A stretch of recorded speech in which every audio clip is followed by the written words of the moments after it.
Hello, this is Joe183. This is my review of the Belgian Grand Prix, which has just finished, and it was a very, very good race. I thoroughly enjoyed watching it. It was pretty gripping the whole way through, and it was won by Lewis Hamilton in the end, and Sebastian Vettel finished off the top two with Ricciardo getting quite a surprise podium in the Red Bull after quite a late safety car shook up the order a reasonable amount. So Hamilton just drove really well. Like the one time Vettel had to overtake, the opportunity to pass Hamilton, he didn't really do it because Mercedes has a better engine. But then that left Vettel to come second, got fastest out though for Vettel, and then Ricciardo on the restart he was running fifth or fourth, I believe, no fourth because Raikkonen got a really harsh penalty after not slowing down under yellow flags. So Ricciardo was fourth behind the safety car with about 10 laps to go, and then just used the slipstream and overtook Bottas. It was 3 wide between Ricciardo and the two Finns for third place on the with very close to the end of the race. And then Bottas sort of reminded us that he's not actually that good and ended up 5th place in the Mercedes while Hamilton walked away with the win, to be fair. And Raikkonen, early in the race, Max Verstappen did retire, so there was yellow flags at the top of Eau Rouge at Raidillon, and Raikkonen didn't slow down for that, which was a pretty big mistake really, because everyone knows yellow flags you slow down, but apparently Raikkonen felt he didn't need to, so just drove straight through him and then got a 10-second stop-go penalty, which is the one where you actually have to come into the pit. So I thought that was pretty harsh.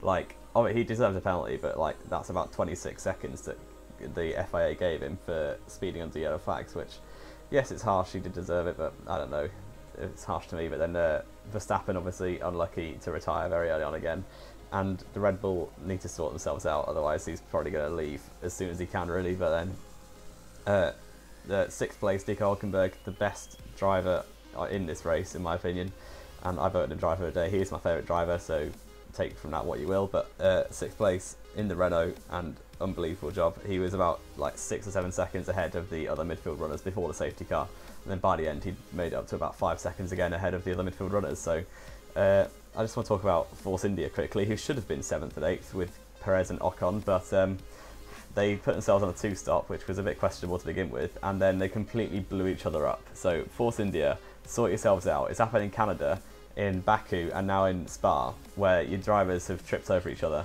and just cost themselves loads of points. And Ocon was going up the inside of Perez. Well, no, first of all, on lap 1, it was 3 wide going to the bottom of Eau Rouge, and Hülkenberg on the left with Perez in the middle, Ocon on the right. And that was more of a racing incident, really. Ocon got like lifted into the air. I don't quite know how he survived that time, to be fair. And then just before the safety car, it was the cause of the safety car, Ocon was up the inside of Perez, and then Perez just completely almost forced him into a wall. So Ocon had to like avoid the wall by accidentally hitting Perez's rear tyre. Ocon got wing damage, Perez got a puncture, and they ended up with 9th and retired rather than getting 7th and 8th. So congratulations to those two drivers. There's going to be one tasty debrief later on in the Force India headquarters, but I'd be very surprised if either of those drivers are still at Force India next season. I'm like practically certain that both of them won't be there together. But yeah, that's just my opinion. Then 7th place, Romain Grosjean, he did pretty well. Magnussen was there as well with him, but Magnussen bottled the restart, locked up both tyres, and got a flat spot, had to pit, and then ended up 15th. So Grosjean was left to pick up the pieces on his own with Haas, and Massa 8th. Very good job from low down on the grid, 16th place. So Massa really using the Williams straight line speed to his advantage, with Ocon 9th, which isn't that bad considering how much he got ruined by Perez being an absolute pleb. And then 10th place, Carlos Sainz. The Toro Rosso at this point in the season really isn't doing that well. We always kind of see it when they just don't develop their car at all. So Sainz doing 10th place, getting a point. I mean, you can't really ask for much more. Then Stroll just missing out 11th. I didn't really see anything of him. Same with Kvyat and Palmer. Apart from Palmer was pretty unlucky, I'll admit, in qualifying. He was on for 7th place, in my opinion. Like, to be fair, he was really solid in qualifying, and then just got unlucky with the car braking and then the gearbox change, and then stuck in the midfield. You can't really do anything, but he didn't use the full pace of the Renault. Hülkenberg showed the full pace and got a very, very good result. Of Palmer, still no points in the season, and he's one step closer to getting sacked at the end of the season. Then Van Dorn, Magnussen and Ericsson rounded out the finishes, with Perez retiring right at the end. Alonso giving us some hilarious commentary on the radio moments, and ended up retiring with the GP2 engine of his, and very unfortunate for Alonso. You can see how frustrated he's getting in that McLaren at the minute. With and then he got an unbelievable start from 10th up to 7th before like the Kemmel Straight, and then from then on was just going backwards the entire race, with Max Verstappen and Pascal Wehrlein both retiring with mechanical issues as well.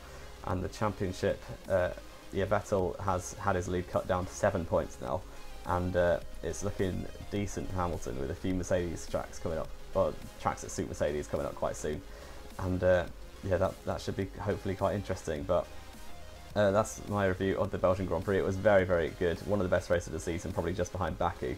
And if you enjoyed, leave a like, subscribe for more race reviews for the rest of the season. This has been J183, and I will see you next time.